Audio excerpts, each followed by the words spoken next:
Fala pessoal, mais uma aula do professor Felipe, agora com o tema saúde pública e saúde coletiva. A matéria do segundo bimestre, a partir de agora, será saúde coletiva. E para a gente iniciar esse tema, como é de costume, nós vamos fazer uma breve introdução aqui sobre um pouquinho da história da saúde pública brasileira. É importante que a gente saiba de como ocorreu essa construção histórica desde o início lá da chegada dos portugueses até os dias de hoje. Então a aula de hoje vai ser apenas uma introdução, vai ser uma aula leve, mais a nível didático mesmo, não precisam decorar nada, tá? Basta só que vocês entendam todo esse processo histórico que levou a saúde pública brasileira a ser o que ela é hoje. Então, antes da chegada dos portugueses, a população local consistia basicamente só de indígenas. E como era a abordagem dos índios sobre a saúde? Consistia basicamente no tratamento através de plantas, tá, dos fitoterápicos, e através dos rituais que eles praticavam nas religiões deles, que era o xamanismo. Tá? Então todos aqueles rituais e a utilização de plantas consistia ali no modelo de saúde dos índios, que não tinha nada a ver com o modelo do homem branco europeu. Então não existia nenhuma ciência ali envolvida, era basicamente um tratamento voltado para a prática religiosa e com os conhecimentos que eles tinham sobre a natureza. E com a chegada dos portugueses, a chegada do povo europeu, eles não, quando eles chegaram, eles não trouxeram nenhum conhecimento científico também junto com eles. Tá? Os homens que vieram para cá eram basicamente aventureiros, mercenários, e não era preocupação deles trazer nenhum tipo de conhecimento científico para o desenvolvimento da colônia. Então, o conhecimento que esses europeus trouxeram para cá a respeito de saúde também era um conhecimento que não era científico. Eles tratavam das doenças deles com métodos populares, passados aí de geração em geração, que não eram científicos. Então, esses métodos se juntaram com a cultura indígena e formaram ali um conhecimento empírico, ou seja, que não era científico, e que a população passou a utilizar para tratar das suas doenças. Então consistia basicamente aí em crendices populares, em utilização de plantas, em rituais que muitas vezes aí beiravam o misticismo, e não existia ciência nem nenhum modelo de saúde estruturado, tá, no Brasil nesse período. Era tudo feito ali na base do empirismo, não tinha ciência envolvida. E conforme a colônia foi se desenvolvendo, como era uma colônia, não era preocupação de Portugal que aqui se desenvolvesse um sistema de saúde, tá? Porque a visão deles era basicamente a exploração da colônia. Então era muito difícil haver algum médico aqui formado, diplomado na colônia, tá? Era uma coisa raríssima. Então a assistência à saúde aqui era basicamente prestada por quem? Para a população? Por curandeiros, por práticos, né? A gente diz que antigamente existia esse termo, a pessoa era enfermeiro prático, era dentista prático. O que significa isso? Que ele aprendia a profissão não porque ele frequentou uma escola, uma faculdade, ele aprendeu na prática, fazendo ali, aprendendo com outra pessoa, no dia a dia. Então não tinha ciência nenhuma ali envolvida nisso, não tinha nenhum protocolo para a formação daquele profissional. Existia também a figura do barbeiro, que nessa época, além de cortar cabelo, fazer barba, ele fazia pequenas cirurgias, ele removia dentes, tá? Tinham também as rezadeiras, em alguns lugares do interior, hoje em dia é mais difícil, mas ainda existe isso. As rezadeiras, elas vão ali, fazem um ritual, uma reza, ou uma simpatia para tentar curar a pessoa. Existia também a figura o conceito de boticário, a gente conhece esse nome pela loja lá de perfume, mas boticário, na verdade, era como se fosse uma farmácia, onde os medicamentos e as preparações feitas ali eram à base de plantas, eram fitoterápicos. Então existia lá plantas para fazer chás, existiam as garrafadas, esse tipo de coisa. Até hoje a gente ainda tem muito essa cultura, né, de xarope feito com planta, com mel. Tem locais ainda, é comum onde tem pessoas vindas do Nordeste, né, aquelas garrafadas que o pessoal faz até para vender. Isso tudo é herança dessa época. Então o atendimento à saúde consistia basicamente nisso. E é importante também citar que as instituições religiosas elas tiveram um papel importante também na tentativa de fornecer algum tipo de atendimento de saúde para a população. E aí entram as Santas Casas de Misericórdia, que eram instituições ligadas à igreja que prestavam esse serviço de saúde à população, que também não era um serviço ali científico, tá? Era basicamente um serviço de caridade para as pessoas que não tinham acesso aos médicos, que na época só era acessível para as elites, né? A população não tinha acesso à medicina.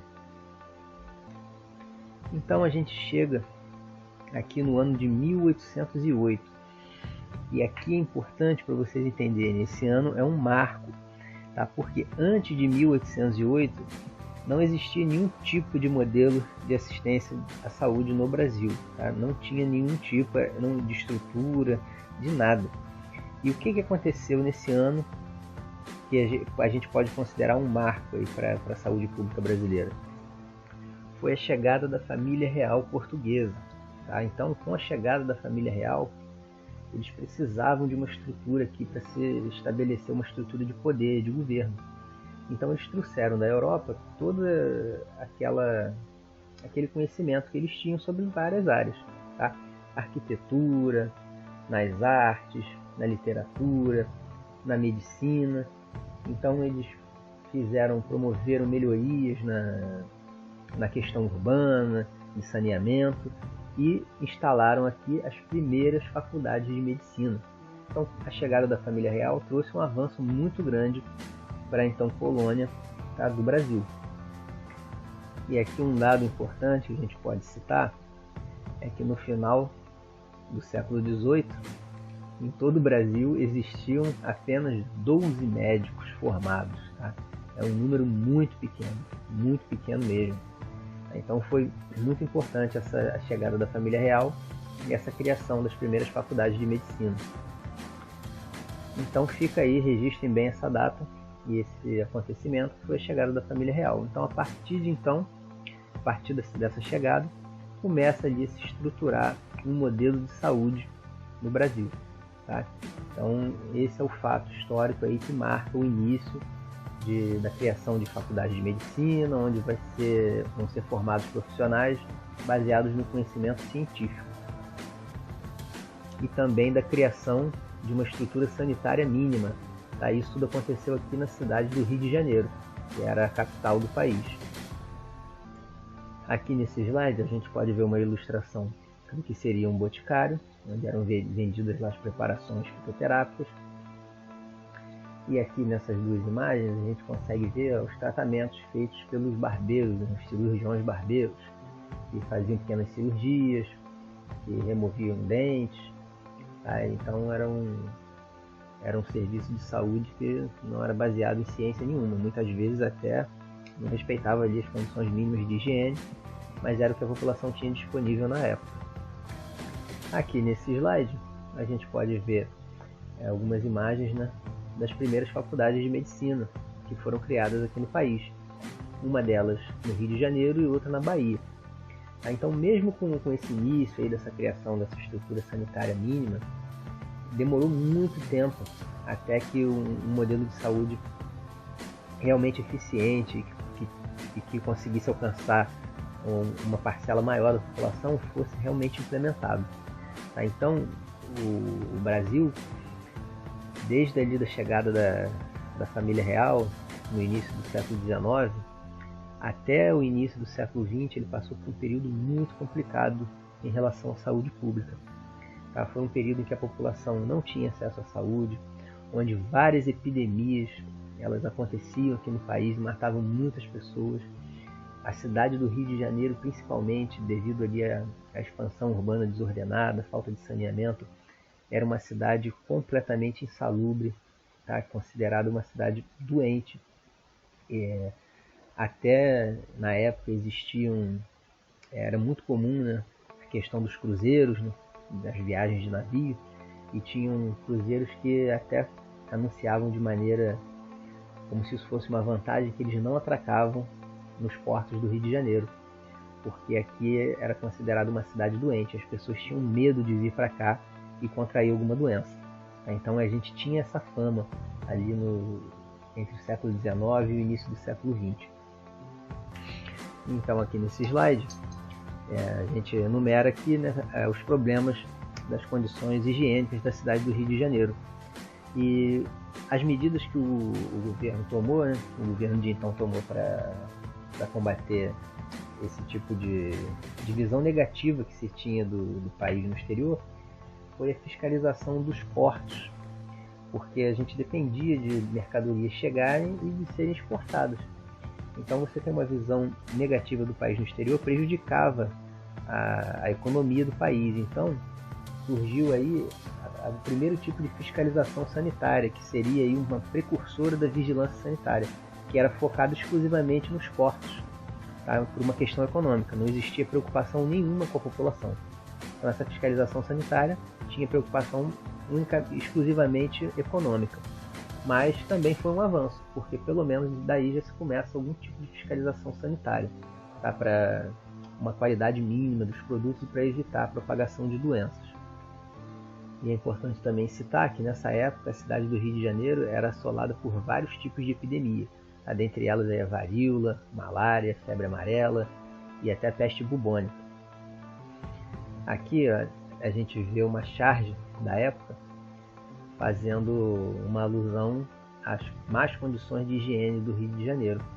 Aqui a gente pode ver ó, o personagem tampando o nariz, como se aqui tivesse um mau cheiro, que a cidade fedia. Aí o que não deixava de ser verdade, porque as condições de higiene eram precárias. Então a cidade do Rio de Janeiro, ela chegou a ser conhecida mundialmente como túmulo de estrangeiros, por ser uma cidade muito insalubre, tá? e onde se tinha presença de vários tipos de epidemias. Devido a isso, o governo tornou obrigatória a vacinação contra a varíola, tá? E isso aí desencadeou na época a revolta da vacina, que vocês já devem ter estudado em história. Então foi por conta de todo esse contexto que ocorreu a revolta da vacina, porque a população não tinha noção da importância da vacina e o governo tornou obrigatória. Então isso aí causou uma revolta muito grande, tá? Mesmo que a intenção do governo fosse boa, mas o modo como ele impôs isso causou essa revolta. E para a gente finalizar a nossa aula, a gente tem que citar aqui o médico sanitarista Oswaldo Cruz, que foi o médico contratado pelo governo na época para tentar resolver essa situação precária vivida pela cidade do Rio de Janeiro. Então ele foi o responsável por toda a reforma sanitária que ocorreu na época. Tá? Ele trabalhava lá no que hoje é conhecido como Instituto Oswaldo Cruz, que na época tinha o nome de Instituto Soroterápico de Manguinhos.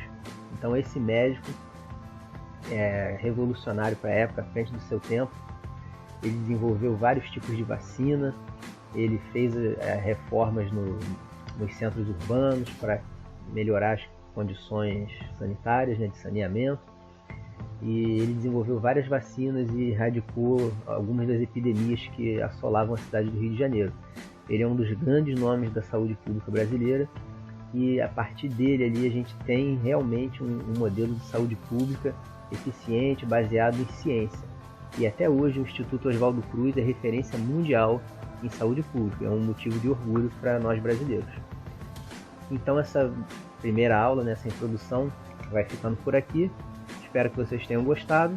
Qualquer dúvida é só deixar no chat que eu respondo. Um abraço, pessoal!